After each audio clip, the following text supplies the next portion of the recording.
दोस्तों इस वीडियो को ज़रूर देखें। झारखंडी बाबा ने उन लोगों के बारे में क्या कहा है कि जो लोग मिराज शरीफ या जलसा में टोपी नहीं लगाते हैं, उनके बारे में झारखंडी बाबा ने क्या कहा। जब जलसा कीजिएगा तो मुझको पहले फोन करके बोलिएगा, झारखंडी बाबा जब उधर से मधुपुर इलाके से आइएगा तो 10-20 पीस टोपी लेते आइएगा, क्योंकि यहाँ कुछ खत्म आदमी बैठल है। जलसा में आए हो, भोज खाने थोड़ा आए हो। जब टोपी माथा में नहीं, यार कहते मौलाना इस्लाम खतरे में इस्लाम नहीं, तुम्हारा सर खतरा में।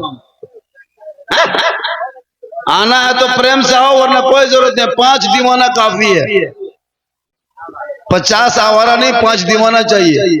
देख रहा है कमला पसंद, विमल, तुलसी सब आ रहा, देख रहे हो सब आजा मेरे प्यारे, आजा 64 तुलसी आजा, कमला पसंद आजा, मीठा पत्ती आजा, बंगला पत्ती आजा, सब आजा अंदर आजा।